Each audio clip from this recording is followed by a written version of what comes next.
आप सभी भाई-बहनों को मेरा नमस्कार, जो टीजीटी, पीजीटी आर्ट की प्रिपरेशन कर रहे हैं। आप सभी का स्वागत है टीजीटी आर्ट गुरुकुल में। उम्मीद करता हूँ सब लोग खैरियत से होंगे। आज मैं आपको बताने जा रहा हूँ प्रागैतिहासिक काल की चित्रकला के बारे में। अगर आप इस वीडियो को ध्यान से देखते हैं, तो भरोसा कीजिए इससे बाहर कुछ नहीं आएगा और एग्ज़ाम में आप 3 से 5 मार्क कन्फर्म कर लेंगे। और मैं आपको ट्रिक भी बताऊँगा कि किन चित्रों को किस ट्रिक से याद करना है, जिससे आप उन्हें कभी नहीं भूल पाओ। तो आइए हम पढ़ते हैं प्रागैतिहासिक काल की चित्रकला। लेकिन उसके बारे में पढ़ने से पहले हम प्रागैतिहासिक काल के बारे में भी पढ़ेंगे और इस काल के क्या-क्या साक्ष्य प्राप्त हुए हैं वो भी हम पढ़ेंगे, क्योंकि एग्जाम में इनसे भी सवाल पूछे जाते हैं। तो आइए आप और हम पढ़ते हैं प्रागैतिहासिक काल के बारे में। और आपसे रिक्वेस्ट है कि वीडियो को लास्ट तक देखें और अगर पसंद आती है तो इसे लाइक, शेयर व चैनल को सब्सक्राइब करें। तो चलिए पढ़ते हैं प्रागैतिहासिक काल की कला।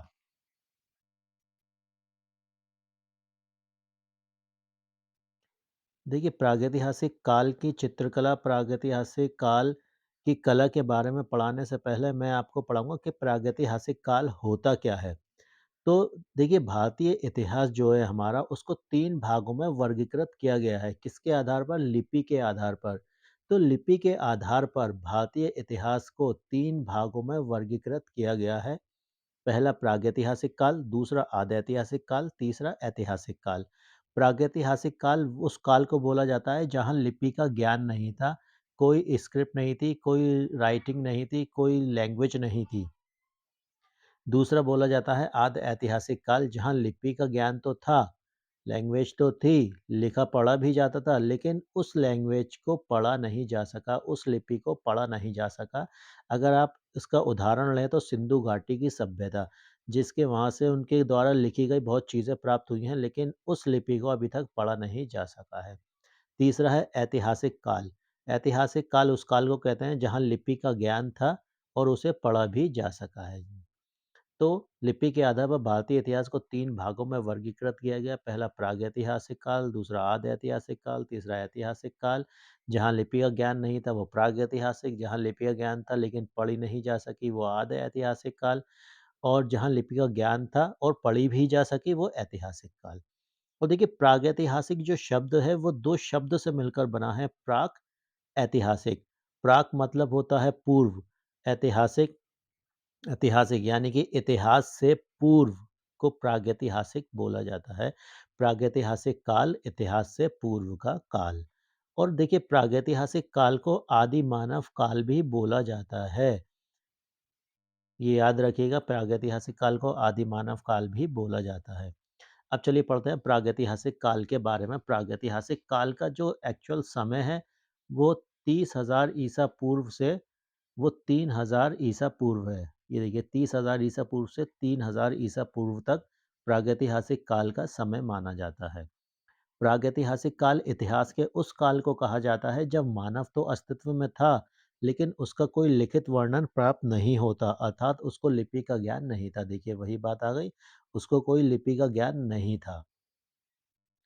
अब देखिए, प्रागैतिहासिक शब्द का प्रयोग सर्वप्रथम डैनियल विल्सन ने, ये जो शब्द है प्रागैतिहासिक शब्द, इसका प्रयोग किसने किया? इसका प्रयोग सर्वप्रथम डैनियल विल्सन ने 1851 में अपनी पुस्तक archaeology and pre historic annuls of Scotland में किया।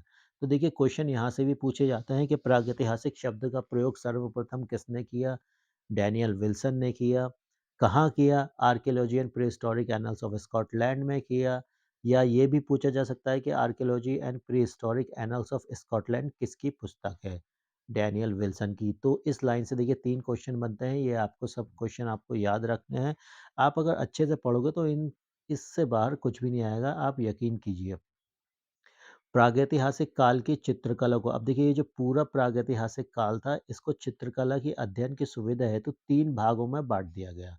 पहला भाग है पुरापाषाण काल, जिसे पुरातन प्रस्तर युग, मेगालिथिक एज और बोला जाता है, और इसका समय जो है 30,000 ईसा पूर्व से 25,000 ईसा पूर्व डिसाइड किया गया। दूसरा है मध्य पाषाण काल, जिसे मध्य प्रस्तर युग बोला जाता है, मेसोलिथिक एज बोला जाता है, जिसका समय 25,000 ईसा पूर्व से 10,000 ईसा पूर्व तय किया गया।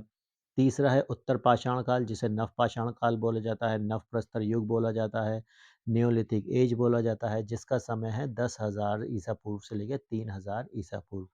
देखिए, कुछ किताबों में आपको इससे थोड़ा विभिन्न मिलेगा, कुछ अलग टाइम भी मिलेगा, जैसे यहाँ 10,000 की जगह आपको 8,000, 7,000, 9,000 इस तरीके से, बट जो मोर एक्यूरेटली जो समय है, वो ये समय है। अगर एग्ज़ाम में इससे हट के थोड़ा समय आता है, तो जो इनके सबसे पास समय है, जैसे 10,000 के पास 9,000 है, तो अगर 9,000 वहाँ पर आता है ऑप्शन में मध्य पाषाण काल का समय, तो आप 9,000 लगाएँगे।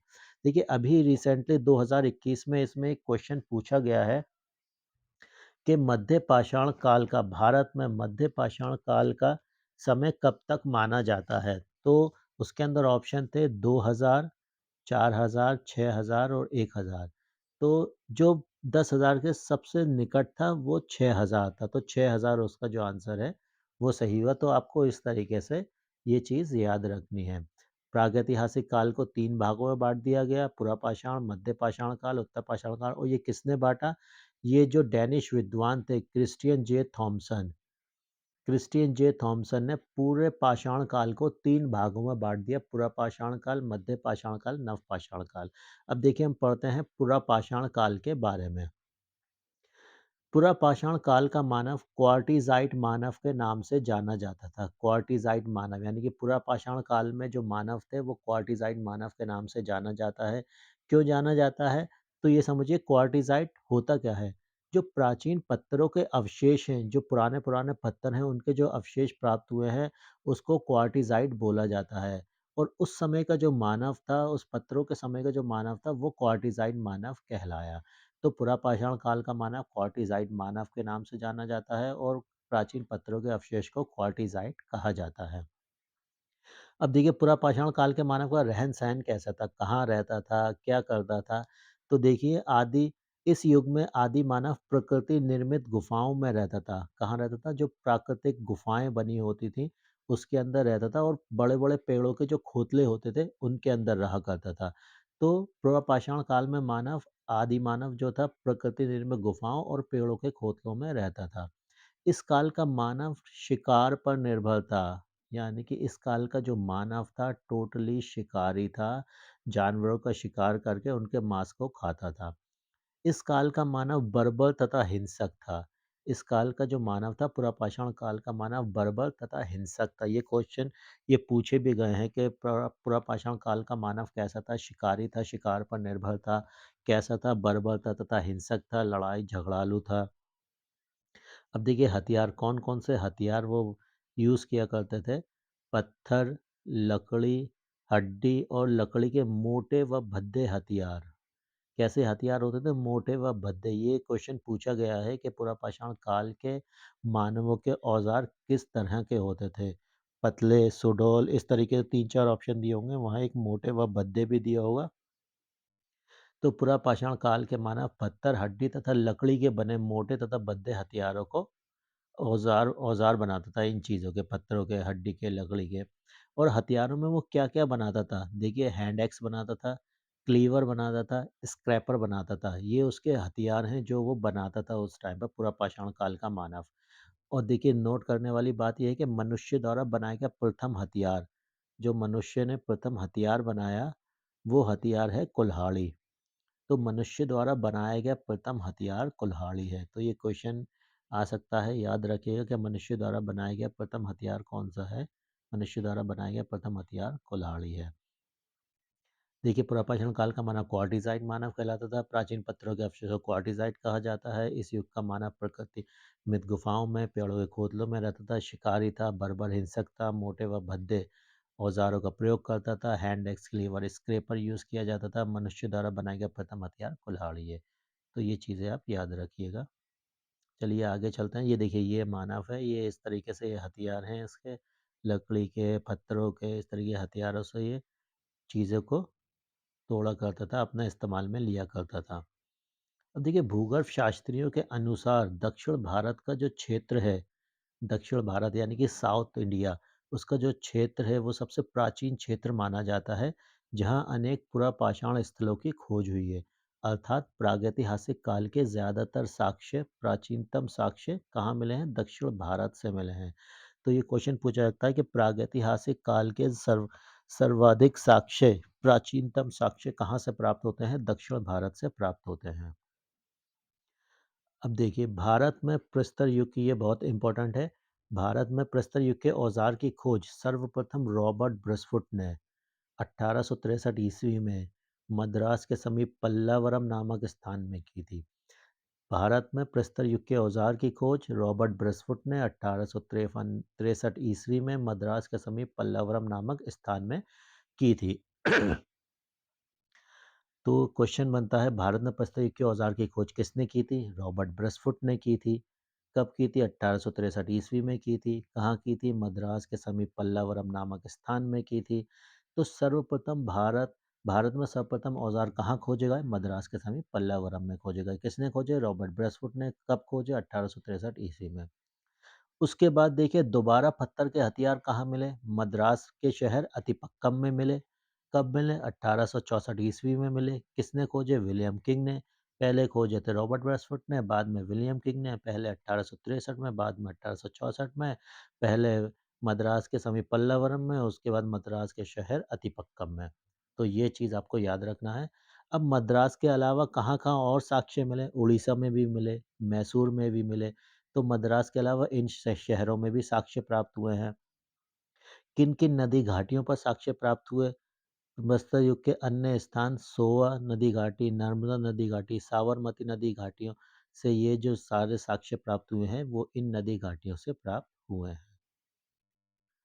अब देखिए पुरापाषाण कालीन ये जो साक्ष्य हैं पुरापाषाण कालीन साक्ष्य साक्ष्य क्या-क्या चीज़ें प्राप्त हुई हैं, तो इसके लिए देखिए एक ट्रिक है पुराना शाहरुख। पुराना का मतलब है पुरापाषाण काल, जिससे आपको याद रहेगा कि पुरापाषाण काल की चीज़ें हैं। शाहरुख, अब देखिए शाहरुख में शाह का मतलब है शुतुरमुर्ग के अंडे की खोल, हा का मतलब है हड्डी की नारी आकृति, रा का मतलब है राख के टीले, खा का मतलब है खोपड़ी। तो ये शाहरुख़ ये इसका शाहरुख़ का मतलब ये हो गया शुतुरमुर्ग के अंडे की खोल, हड्डी की नारी आकृति, राख के टीले के प्रमाण, का से खोपड़ी, जिसे प्राचीन मानव अवशेष बोला जाता है। अब देखिए ये शुतुरमुर्ग के अंडे की खोल कहाँ से मिली? ये महाराष्ट्र के जलगाँव में पटने नामक स्थान है। यहाँ से ये शुतुरमुर्ग के अंडे की खोल प्राप्त हुई है, जिस पर कुछ लाइनें बनी हुई हैं। ये क्या है? ये उच्च पुरापाषाण कालीन है, यानी पुरापाषाण कालीन का जो प्रारंभिक समय था, ये उस समय के शुतुरमुर्ग के अंडे की खोल है जो महाराष्ट्र के जलगाँव में पटने नामक स्थान पर प्राप्त हुई है। दूसरा है हाथ से हड्डी की नारी आकृति, हड्डी की बनी हुई नारी आकृति ये भी उच्च पुरापाषाण कालीन है। कहाँ से प्राप्त हुई है? इलाहाबाद से प्राप्त हुई है। इलाहाबाद जिले में मेजा तहसील है, वहाँ से उसके अंतर्गत बेलन नदी घाटी में जब खुदाई करी, तो वहाँ एक चौपनी मांडो स्थान है, वहाँ से लोहदा नाले की खुदाई करने से हड्डी की नारी आकृति प्राप्त हुई है, जो उच्च पुरापाषाण कालीन है। इलाहाबाद जिले में मेजा तहसील के अंतर्गत बेलन नदी घाटी में चौपनी मांडो स्थान से लोहदा नाली की खुदाई से हड्डी किनारी आकृति प्राप्त हुई है। राख के टीले कहाँ से मिले? करनूल में आंध्र प्रदेश से। जो राख के टीले हैं पुरापाषाणकालीन राख के टीलों के प्रमाण करनूल आंध्र प्रदेश से प्राप्त हुए हैं। खास है खोपड़ी जो कि प्राचीन मानव अवशेष है हथनेरा होशंगाबाद से प्राप्त हुआ है। अब देखिए इस चीज़ को एक चीज़ समझिए प्राचीन सबसे पुराना प्राचीन मानव अवशेष यानी कि मानव का अवशेष कुछ हाथ पैर को सर जो अवशेष है वो खोपड़ी है। ठीक है? और खोपड़ी मिली कहाँ से? हथनेरा। अब ये चीज़ ज़रा ट्रिक मैं बताऊँ किस तरीके से आपको ये याद रखना है। खोपड़ी कहाँ से मिली? हथनेरा। हथनेरा का मतलब हाथ ले लीजिए। हाथ, खोपड़ी, हाथ दोनों मानव अंग हैं। तो इस तरीके से आपको ये याद रखना है खोपड़ी कहाँ? हाथ से हाथ यानी कि हथनेरा। तो इस तरीके से आप कनेक्ट करेंगे ना तो आपको याद रहेगा। और देखिए क्वेश्चन में ये ज़रूरी नहीं है कि खोपड़ी करके पूछे, ये भी पूछ सकता है कि प्राचीन मानव अवशेष कहाँ से प्राप्त हुआ है? प्राचीन मानव अवशेष यानी कि खोपड़ी हथनेरा से प्राप्त हुई है, तो ये चीज़ें आपको थोड़ा दिमाग में रखनी है। अब देखिए 2500 ईसा पूर्व यानी पुरापाषाण काल का अंतिम समय के साक्ष्यों में सबसे नवीन साक्ष्य जो मिले हैं मध्य प्रदेश के मुरैना जिले में। कहाँ? पहाड़गढ़ श्योपुर में मिले हैं जिसकी खोज प्रोफेसर दारिकेश ने की थी। यानी कि पुरापाषाण काल का जो अंतिम समय था 25,000 ईसा पूर्व के आसपास उस समय के साक्ष्यों में सबसे नए साक्ष्य मध्य प्रदेश में मिले हैं मुरैना जिले के अंदर। वहाँ पहाड़गढ़ एक स्थान है श्योपुर, वहाँ से प्राप्त हुए हैं, जिसकी खोज प्रोफेसर दारिकेश ने की थी। अब देखिए हम चलते हैं मध्य पाषाण काल की तरफ। मध्य पाषाण काल का जो समय है 25,000 ईसा पूर्व से 10,000 ईसा पूर्व के बीच लगभग तय किया गया है। भारत में मध्य पाषाण काल की खोज सीएल कार्लाइल ने विंध्य क्षेत्र में 1857 ईस्वी में। तो भारत में मध्य पाषाण काल की खोज किसने की? सीएल कार्लाइल ने। कहाँ की? विंध्य क्षेत्र में 1857 ईस्वी में की। पूर्व काल और उत्तर पाषाण काल यानी कि उत्तर पाषाण काल यानी नव पाषाण काल। पूरा पाषाण काल और नव पाषाण काल के जो मध्य का काल है उसको मध्य पाषाण काल कहते हैं। मध्य पाषाण काल को संधि काल व संक्रमण काल भी कहा जाता है। इस काल में बर्बर मानव व्यवस्थित जीवन की ओर अग्रसर था। यानी कि जो बर्बर मानव था, उग्र मानव था, झगड़ालू मानव था, वो एक सभ्यता की तरह विकसित होने लगा, एक व्यवस्थित जीवन की ओर बढ़ने लगा। अब मध्य पाषाण काल का मानव अपने हथियारों को सुडौल और नुकीले बनाने लगा है। जो मानव के पहले हथियार होते थे, मोटे भद्दे होते थे, उनको थोड़ा सुडील और नुकीले बनाने लगा। मिट्टी के बर्तन बनाने के प्रयास मध्य पाषाण काल में हुए, लेकिन मिट्टी के बर्तन बनाने की पूर्ण सफलता नव पाषाण काल में मिली। यानी कि मध्य पाषाण काल में मानव ने उसको मिट्टी के बर्तन बनाने का प्रयास किया, लेकिन पूर्ण सफल नहीं हो पाए। पूर्ण सफलता कहाँ मिली? नव पाषाण काल में मिली। अब देखिए मध्य पाषाण काल से प्राप्त साक्ष्य, क्या-क्या वहाँ पर साक्ष्य प्राप्त हुए हैं, ये इसको याद रखने के लिए हमने एक ट्रिक बनाई है। पवन मिशन पर मिशन 14 पर आ, पवन मिशन 14 पर आ। अब देखिए पवन, पा से है पशुपालन, वा से है वृक्षारोपण, ना से है नरसंहार, मी से है मछली पकड़ने के प्रमाण, शा से शवाधान के प्रमाण, ना से नाव के प्रमाण, 14 से 14, 14 से 14 मानव शरीर, पर से प्रक्षेपास्त्र पूरा मानव शरीर, आ से आग के उपयोग।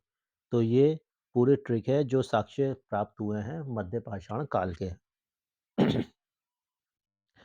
अब देखिए पशुपालन के प्रमाण, यानी कि प से पशुपालन के प्रमाण कहाँ से प्राप्त हुए हैं? बागौर आदमगढ़ से।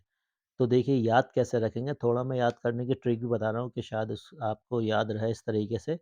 तो पशु, बागौर का आप ले लीजिए बाघ, ठीक है? तो पशु कहाँ चरेंगे? कहाँ चरते हैं? कहाँ खाना-पीने जाते हैं? बाग में। तो पशु बाग में चरने जाते हैं, तो पशुपालन के प्रमाण कहाँ मिलेंगे? बाग के अंदर, बागौर में। तो इस तरीके से आपको याद रखना है जिससे आपको याद रहे। एक चीज़, मानव ने सर्वप्रथम कुत्ते को अपना पालतू बनाया। ये चीज़ याद रखिएगा कि मानव ने एग्ज़ाम में पूछा जा सकता है कि मानव ने सर्वप्रथम किस जानवर को अपना पालतू बनाया? तो मानव ने सर्वप्रथम कुत्ते को अपना पालतू बनाया, उसके बाद बकरी को अपना पालतू बनाया। तो मानव ने कुत्ते को सर्वप्रथम अपना पालतू बनाया, इसे याद रखिएगा आप। अब देखिए वृक्षारोपण के साक्ष्य मिलते हैं साबर झील राजस्थान से। ठीक है, वृक्षारोपण के साथ सांभर झील। अब देखिए वृक्ष है, वृक्षों को पानी चाहिए, पानी कहाँ मिलेगा? झील में मिलेगा। ठीक है, इस तरीके से ये याद रखिएगा थोड़ा कनेक्ट करके, इस तरीके से नहीं तो यह आप अपने तरीके से कुछ इसकी ट्रिक बना लीजिए जिससे आपको ये याद रहे। तो वृक्षारोपण के साक्ष्य सांभर झील राजस्थान से प्राप्त हुए हैं। नरसंहार के प्रमाण, नरसंहार यानी कि एक दूसरे को मारना, काट देना, गर्दन उड़ा देना, तो वो नरसंहार। अब देखिए याद कैसे रखेंगे, सराय नाहर को आप इस तरीके से लिखिए, सर ना है यानी कि सर नहीं है, सर नहीं है यानी कि मर गया, नरसंहार हो गया। तो इस तरीके से ये याद रखिएगा। थोड़ा अजीब-सा लग रहा होगा आपको, लेकिन आप भी इसी तरीके से कुछ न कुछ ट्रिक बना लीजिए जिससे कि आपको याद रह सके। तो नरसंहार के प्राण सरनाहर राय प्रतापगढ़ से। अब आता है मछली पकड़ने के प्रमाण, ठीक है? वो भी मध्य पाषाण काल से मिले। उसके देखिए अब देखिए मैं 2-3 को एक साथ रिलेट कर देता हूँ। मछली पकड़ने के प्रमाण। अरे यार! देखिए मछली पकड़ने के जो प्रमाण हैं, अब देखिए मछली पकड़ेगा कहाँ पकड़ेगा? नाव में बैठकर ही तो जाएगा। तो मछली पकड़ने के साथ-साथ नाव के प्रमाण भी प्राप्त हुए। अब मछली कैसे पकड़ेगा? मछली पकड़ेगा धनुष बाण से, प्रक्षेपास्त्र से। देखिए ये यहाँ पर ये प्रक्षेपास्त्र के धनुष बाण के प्रमाण भी प्राप्त हुए हैं। तो ये 3 चीज़ अगर आपको मछली पकड़ना याद रहेगा तो आपको नाव का भी याद रहेगा, आपको धनुष बाण का भी, प्रक्षेपास्त्र का भी याद रहेगा। शवधान के प्रमाण, शवधान के प्रमाण महदहा दमदमा में प्राप्त हुए हैं। जैसे दम निकल गया तो शव को दफना दिया। शवधान के प्रमाण महदहा दमदमा में प्राप्त हुए हैं। नाव के प्रमाण भी प्राप्त हुए हैं। तो देखिए मध्य पाषाण काल से पशुपालन के प्रमाण जो कि बाघ और आदमगढ़ से प्राप्त हुए हैं। वृक्षारोपण के प्रमाण सावल झील राजस्थान से प्राप्त हुए हैं। नरसंहार के प्रमाण सराय नाहरराय प्रतापगढ़ से प्राप्त हुए हैं। मछली पकड़ने के प्रमाण शवधान के प्रमाण महदहा दमदमा से प्राप्त हुए हैं। नाव के प्रमाण प्राप्त हुए हैं। 14 मानव शरीर लंघनाज गुजरात से प्राप्त हुए हैं। जो पूरा के पूरे 14 जो अब पूरे मानव शरीर हैं, 14 मानव शरीर एक साथ लंघनाज गुजरात से प्राप्त हुए हैं। पर से प्रक्षेपास्त्र धनुष बाण के प्रमाण प्राप्त हुए हैं। पर से पूरा मानव शरीर सर्व प्राचीन मानव प्रारूप। अब ये देखिए 2 क्वेश्चन वहाँ पर था। प्राचीन मानव अवशेष जो खोपड़ी थी पुरापाषाण काल की, वो हथनेरा से मिली थी। यहाँ सर्व प्राचीन मानव प्रारूप यानी कि पूरा मानव शरीर, सर्व प्राचीन पूरा मानव शरीर कहाँ से मिला है? सराय नाहर राय से, यानी कि जो नरसंहार हुआ था सराय नाहर राय में, वो यहाँ से पूरे मानव शरीर प्राप्त हुए हैं। आ से आग का उपयोग के प्रमाण, यानी कि मध्य पाषाण काल का मानव आग का उपयोग करना सीख चुका था। अब मध्य पाषाण काल का मानव बड़े पत्थरों को तोड़कर छोटे-छोटे ज्यामितीय आकार के औजार बनाने लगा, जिन्हें माइक्रोलिथिक औजार कहा गया। जो मध्य पाषाण जो मध्य पाषाण काल का मानव था, बड़े-बड़े पत्थरों को तोड़कर छोटे-छोटे ज्यामितीय आकार के औजार बनाने लगा, जिन्हें माइक्रोलिथिक औजार कहा गया। ये देखिए जैसे ये पत्थर के ये टुकड़े हैं, इस तरीके से ये छोटे-छोटे औजार वो बनाने लगा। सर्वप्रथम चित्रकला का प्रयोग मध्य पाषाण काल में हुआ। जो चित्रकला का प्रयोग मानव ने किया वो मध्य पाषाण काल का मानव था जिसने सर्वप्रथम चित्रकला का प्रयोग किया। तो ये क्वेश्चन याद रखिएगा आप कि मध्य पाषाण काल के नो सॉरी चित्रकला का प्रयोग सर्वप्रथम किस काल के मानव ने किया? तो मध्य पाषाण काल के मानव ने किया। और मध्य पाषाण कालीन जो चित्र प्राप्त होते हैं वो कहाँ से प्राप्त होते हैं? वो भीमबेटका से। भीमबेटका एक जगह है, वहाँ से ये मध्य पाषाण कालीन चित्र हैं भीमबेटका से प्राप्त होते हैं। चलिए आगे चलते हैं नवपाषाण काल में। नवपाषाण काल का जो समय है वो 10,000 ईसा पूर्व से 3,000 ईसा पूर्व का है। नवपाषाण शब्द का सर्वप्रथम प्रयोग 1865 में जॉन ल्यूबक ने अपनी पुस्तक प्रागैतिहासिक थीम्स में किया। तो नवपाषाण शब्द का सर्वप्रथम प्रयोग किसने किया? जॉन ल्यूबक ने किया। कहाँ किया? अपनी पुस्तक प्रागैतिहासिक थीम्स में किया। देखिए तो क्वेश्चन बनता है प्रागैतिहासिक शब्द का प्रयोग सर्वप्रथम किसने किया? ऑप्शन में जॉन ल्यूबक होगा, आंसर लगा दीजिएगा। उस किस पुस्तक में किया? प्रागैतिहासिक थीम्स में किया, आंसर लगा दीजिएगा। और ये भी पूछा जाता है कि प्रागैतिहासिक थीम्स किसकी पुस्तक है? जॉन लियोबक की। पुस्तक को तो आप ज़रूर याद रखना क्योंकि पुस्तकों से ही 3-4 क्वेश्चन ईज़िली पूछे जाते हैं। पूरे टीजीटी के पेपर में 3 से 4 क्वेश्चन पुस्तकों के पूछे जाते हैं। तो पुस्तकें तो आप सारी याद रखिएगा कि कौन सी पुस्तक किसने लिखी है। सबसे कम साक्ष्य नवपाषाण काल के मिले हैं, यानी कि जितने भी साक्ष्य अब तक प्राप्त हुए हैं वो सबसे कम साक्ष्य नवपाषाण काल से प्राप्त हुए हैं, नवपाषाण काल के मिले हैं। अब देखिए उत्तर पाषाण पूर्व पाषाण काल का जो मानव था वो कुडापा सिटी तथा कुडापा तथा मद्रास सिटी के क्षेत्र तक सीमित रहा, यानी कि यहीं इस एक एरिया में ही रहता था कुडापा तथा मद्रास सिटी के अंदर। लेकिन उत्तर पाषाण काल का मानव सारे भारतवर्ष में फैल गया, अर्थात नव पाषाण काल में मानव दक्षिण भारत से उत्तर भारत में, दक्षिण भारत से ये सब उत्तर भारत में इधर इधर इधर ये हर जगह मानव फैल गया। और बेलारी उसका प्रधान केंद्र था। जो बेलारी था, नवपाषाण कालीन मानव का प्रधान केंद्र बेलारी था। ये क्वेश्चन इम्पोर्टेंट है, इसको याद रखिएगा कि नवपाषाण कालीन मानव का प्रधान केंद्र क्या था? नवपाषाण कालीन मानव का प्रधान केंद्र बेलारी था। अब देखिए नवपाषाण काल का मानव बस्तियां बनाकर रहने लगा था। जो नवपाषाण कालीन मानव था वो बस्तियां बनाकर एक साथ रहने लगा था। उसके अंदर सोशल भावना विकसित हो गई थी, समाज भावना विकसित हो चुकी थी, समाज में रहना उसे पसंद आ गया था, तो वो अब बस्तियां बनाकर रहने लगे थे। नवपाषाणकालीन बस्तियों के प्रमाण देखिए मेहरगढ़, बुर्ज़होम, गुफकराल, कोलडेहवा, चिरान, मास्की, ब्रह्मगिरी ये स्थान है। यहाँ से नवपाषाणकालीन बस्तियों के प्रमाण प्राप्त हुए हैं। नवपाषाणकालीन बस्तियों के घरों की संरचना गोलाकार व आयताकार थी। तो ये नवपाषाणकालीन बस्ती के जो घर हैं वो कैसे बनते थे? वो या तो गोलाकार बनते थे या आयताकार बनते थे। तो क्वेश्चन पूछा जाता है कि नवपाषाणकालीन बस्ती के घरों की संरचना कैसी थी? गोलाकार व आयताकार थी। ये एक चीज़ नोट कर लीजिएगा यहाँ से तुर्की स्थित नवपाषाणकालीन नगर कटाल ह्यूक एक नगर है तुर्की में जिसे वर्ष बाद 2012 में वर्ल्ड हेरिटेज साइट घोषित किया गया है। तो तुर्की स्थित नवपाषाणकालीन नगर कटाल ह्यूक 2012 में वर्ल्ड हेरिटेज साइट घोषित हुआ है। क्वेश्चन पूछा जा सकता है कि तुर्की स्थित नवपाषाणकालीन नगर कौन सा है? कटाल ह्यूक है या कटाल ह्यूक किस देश में स्थित है? यह नवपाषाणकालीन नगर कटाल ह्यूक किस देश में स्थित है? तुर्की में स्थित है। कौन सा देश दो तुर्की का कौन सा तुर्की का कौन-सा स्थान नवपाषाणकालीन स्थान 2012 में वर्ल्ड हेरिटेज साइट घोषित हुआ? तो कटालह्यूक। तो ये सब चीज़ें आपको याद रखना है यहाँ से। नवपाषाण काल में खेती के प्रमाण भी प्राप्त हुए हैं, यानी कि जो नवपाषाण काल का मानव था वो अब खेती भी करने लगा था। मध्य पाषाण काल में वो पशुपालन करने लगा, नवपाषाण काल में वो खेती भी करने लगा। खेती किस-किस की? चावल की और गेहूँ की खेती वो करने लगा था। चावल की खेती के प्रमाण मिले हैं कोलडेहवा लहुरा देव से, गेहूँ के प्रमाण मिले हैं मेहरगढ़ से। तो चावल के जो प्रमाण थे वो कोलडेहवा लहुरा देव, गेहूँ के प्रमाण मेहरगढ़ से प्राप्त हुए हैं। नवपाषाणकालीन मानव ने चाक का आविष्कार कर लिया था, यानी कि पहिए का आविष्कार। नवपाषाण काल का जो मानव था उसने पहिए का आविष्कार कर लिया था जिससे उसको मिट्टी के बर्तन बनाने में पूर्णतः सफलता प्राप्त हुई। और चाक से बने मिट्टी के बर्तन के प्रमाण कहाँ से प्राप्त हुए? गुफकराल कश्मीर से। जो चाक से बने मिट्टी के बर्तन के प्रमाण थे वो गुफकराल कश्मीर से प्राप्त हुए हैं। मिट्टी के बर्तन बनाने की पूर्ण सफलता नवपाषाण काल में प्राप्त हुई। तो नवपाषाण काल में मानव क्या है? खेती करने लगा था। चावल की खेती, गेहूँ की खेती। चावल के प्रमाण कोलडेहवा लहुरा देव से प्राप्त हुए, गेहूँ के प्रमाण मेहरगढ़ से प्राप्त हुए। नवपाषाण कालीन मानव ने चाक का आविष्कार किया। चाक से बने मिट्टी के बर्तन के प्रमाण गुफकराल कश्मीर से प्राप्त होते हैं। मिट्टी के बर्तन बनाने की पूर्ण सफलता नवपाषाण काल में प्राप्त हो गई थी।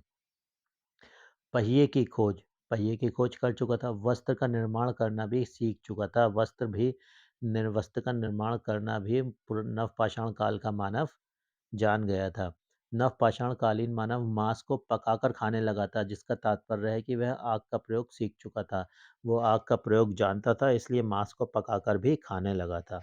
इस काल से पॉलिश के प्रमाण भी प्राप्त होते हैं। नवपाषाण काल से पॉलिश लगाने के प्रमाण भी प्राप्त होते हैं, यानी कि उसको पॉलिश की भी जानकारी थी। अब देखिए क्या साक्ष्य प्राप्त हुआ है? नवपाषाण कालीन पॉलिशदार गढ़ा हुआ यंत्र। एक गढ़ा हुआ यंत्र है। गो कहाँ से प्राप्त हुआ है? गोदावरी नदी से प्राप्त हुआ है। पॉलिशदार गढ़ा हुआ यंत्र गोदावरी नदी से प्राप्त हुआ है।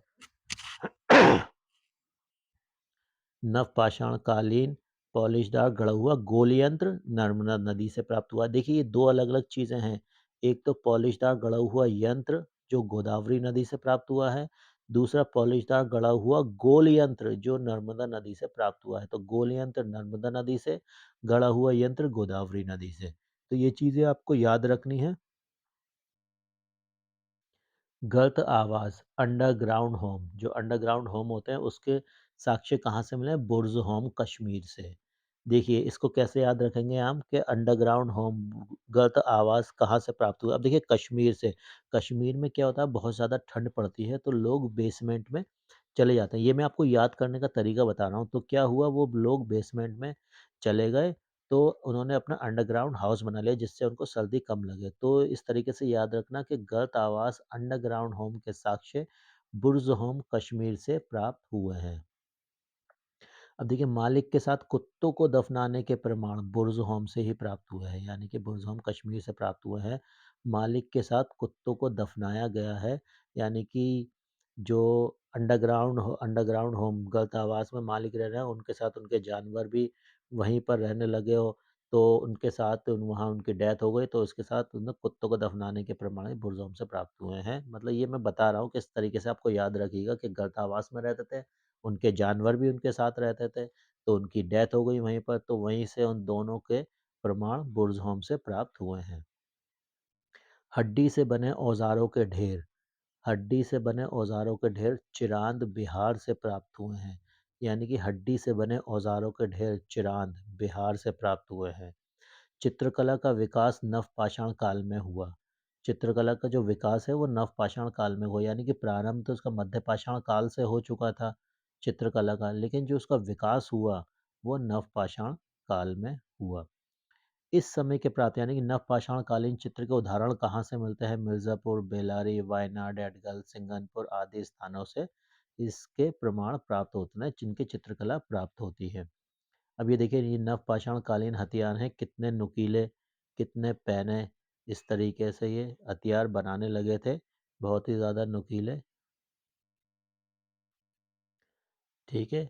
और अभी इसके बारे में, इसके जो शहर हैं जहाँ से चित्रकला के प्रमाण प्राप्त हुए हैं, मिर्ज़ापुर, बेल्लारी, वायनाड, एडगल, अगली वीडियो में इन सभी को बताएँगे और इन सब की ट्रिक भी बताएँगे कि किस क्षेत्र के कैस कितने चित्र किस ट्रिक से आप याद कर सकते हैं, जिससे आपको बहुत सारे चित्र आपको याद रहें और एग्ज़ाम में वो आपके काम आएँ।